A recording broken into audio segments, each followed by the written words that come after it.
Welcome back, everybody. Today, we're going to meet a very good friend of mine, Steve Hartman, who recently bought a house in Sifnos. Now, I like to think that I have a small part in this because we've been visiting my house as a group of friends in Andros for many years. And I think maybe I imparted some of my love of the Cycladic Islands to him. But let's find out from Steve himself. Welcome, Steve. Hi, yeah, thank you, Chris. No, absolutely. My passion for Greece definitely started from those trips to Andros, and you know, where there was a place where time stopped, and I just used to think it was so wonderful. So all these years later, I've got my own place. Now, tell me, you bought a property in Sifnos, a Cycladic island in Greece. Why did you choose Sifnos? Well, we chose Sifnos because we've been sailing around the Cyclades for about 12 years now with friends, and so we thought we'd seen every island in the Cyclades and also, you know, the Dodecanese and the rest of the islands around Greece. And but we discovered last year we'd not visited Sifnos, and we popped in one night to Idyllic, which is the large beach at the south end of the island. And immediately when we came onto the beach, I just had a connection with it. It just was instantaneous, and like literally within an hour, pretty much decided I was going to buy a place there, which was really quite bizarre. And my architect thinks it's one of the most hysterical things he's ever heard. Yeah, so it's just one of those things. It just clicked and we went with it, and it's been fantastic. So you fell in love with Sifnos. How did you find the actual place that you've now bought? Yes, well, that was, we went onto some websites. In Sifnos, there's a particular website called Sifnos Estates, actually, and it covers all the properties on the island. And we found this. Well, I actually found a different plot. I found a bigger plot, which was much more expensive. And because I'd engaged an architect very early on, which I did so because I wanted to understand what the rules and regulations were and what's the tricks and all that sort of stuff. But that was the best thing I did. And so he guided me through the first property that I suggested. He said, absolutely do not buy that property. So I didn't. I showed him the second property, and he said, yep, this is a great idea, because there was an existing building on the site, which was an old agricultural building, but it gave us a footprint from which to be able to essentially renovate a house, which is a different planning permission. Took us 2 weeks to get permission to renovate it. We actually built a completely new house on the footprint, which is completely allowed. And that saved us probably a couple of years of planning approval and requests and all the archaeological things you got to do, etc., etc. So it was a very fast track and quite, well, relatively inexpensive way to go about it. So it was an old sort of farm building, outhouse sort of thing you described it as. Tell us a little bit about what you found when you first saw the place. Yeah, it was actually two buildings, one of approximately 100 square meters. And one was 1/3 a slightly newer building. 2/3 of the space was an old. It was a shed. It had rooms in it and kitchens and things like that, but it was really, really quite old, and obviously hadn't been used for 20 or 30 years. It was about 100 years old, that building. So we just pretty much razed it to the ground. So it was the old building we razed to the ground. The new building we kept as was. Yeah, build a new house in it. And can you describe this new house? What's the layout? What are some of the features? How many bedrooms? How many people can stay there for a start? Yeah, well, they have some really interesting rules in Greece. So you can have as much outdoor space as you want. You don't need planning permission for that component. And but the indoor space is really strictly regulated. So we had to stick to the footprint of what we had, which was the 100 square meters. So we converted that into a 3-bedroom house with a modest size living and kitchen area. We chose, because it was sort of a long building, we chose not to actually put connections from one room to the other. So to get from one room to the other, you have to actually go outside. And then we built 300 square meters of outside yards, which includes an outdoor kitchen, living room, dining room, little gym, etc. So the outdoor areas are really luxurious, and then the indoor areas, sort of complement that. Wow, outdoor gym. That sounds awesome. So you can work out in the sun and do yoga as well. You quite like your yoga, right? Yeah, exactly. We can do a bit of yoga on the terraces and what have you. So it has a really wonderful view across the valley and to the Playa Yalas beach. So the view's quite spectacular. I think we've all flicked through websites and looked at magazines and supplements, and we've seen, we get carried away, we dream a little bit, but it's not an easy ride, right?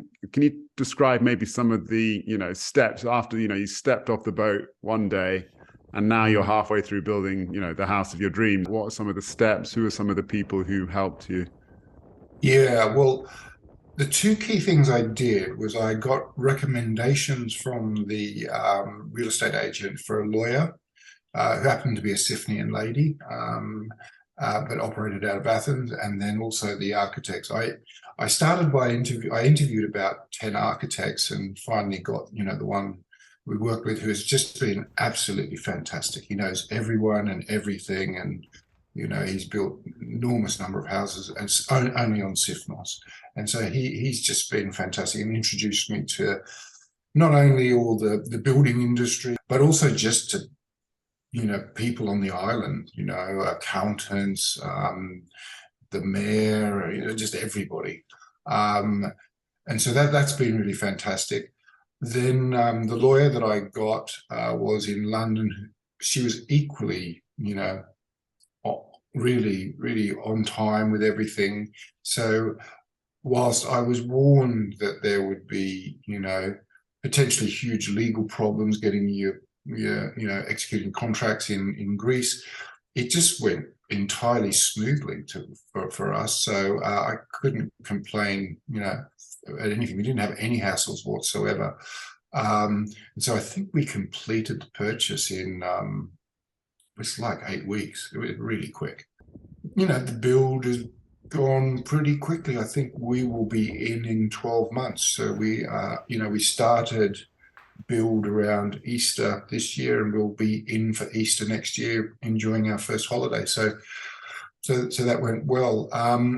The only thing I would say, the two things I'd say with respect to builders, if you're getting a place on the islands, they're really busy these days. So the builders will be doing a lot of houses at the same time, and you just got to keep them focused on your project. So the squeaky wheel gets the oil. So I would recommend, keeping on their case, but do so in a nice way so you always maintain a really good relationship with them. No, those are good tips. Finding a place which has already got existing structure and connecting with local people, local architects, and through that build up your network. That sounds like great advice. When it's all done, what are you hoping? I mean, you live in London, right? You live and work in London mainly. What are the plans? Is it a holiday place? Is it somewhere to work from? What were you envisioning? Yeah, one thing that was really important to me was to get the kids out there. So, London is great, but Greece is also quite different. And, I really wanted them to experience that as they grew up. So we will spend a lot of holiday time out there in school holidays, but I'll probably spend some time there myself because I can sort of work anywhere in the world. Doesn't really matter where I am. And so I can work from the house there. I will be renting it out to Airbnbs or whoever it might be, because in the summer season I think it'll get some good money when I'm not using it. So and that really helps pay the bills. What about the Golden Visa program? Is that something that is interesting for you as a family, or I don't know, how are you with passports and residencies? And yes, so that was another huge attraction, because that Golden Visa program, so it gives you residency to begin with in Greece, but not permission to work in Greece. but you can eventually convert that into a passport for yourself, your partner, your children, and also your parents, amazingly.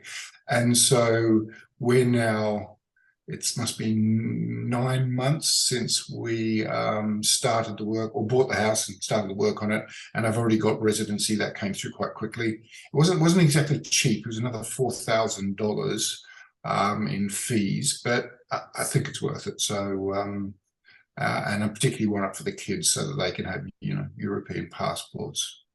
And tell me, I mean, going back to a little bit about Sifnos and the vibe. What is the vibe? Tell us a little bit about the island. What do you like about it so much? Yeah, well, what particularly attracted me when you come on to Platyales, it's a very long beach. It's actually the longest sandy beach in the Cyclades, possibly even the Aegean. And so it was beautiful and safe water for the kids.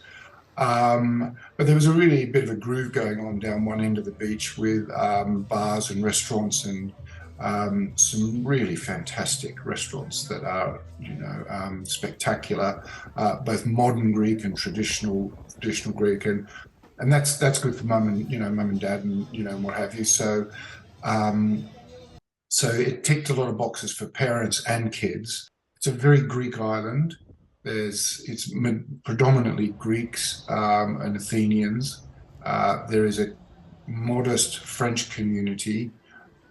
Yeah, I love Sifnos. I've been a couple of times, and as you say, the food scene is fantastic. You've got the sort of rustic traditional cuisine, like a little fish taverna you find on the beach, and then you've got the much fancier places like Omega 3 and all the sort of star chefs who gravitate there as well. So there's a real mix. No, I love it. So I can't wait to come and visit your finished place. But this has been really interesting. I'm sure people watching this would really have appreciated your insight, because it's very first-hand knowledge. And as I say, we often have these dreams of buying our dream place, but then the reality is it's sometimes difficult to navigate. Now, if people have any other questions, do you mind them popping them in the comments below and me getting back to you, or can we share your details? Delighted to help. Well, thank you very much, Steve, and see you next summer on the beach. Right. Ciao. Bye-bye. Subscribe to this channel for more tips on architecture, renovations, and houses in Greece. See you next time.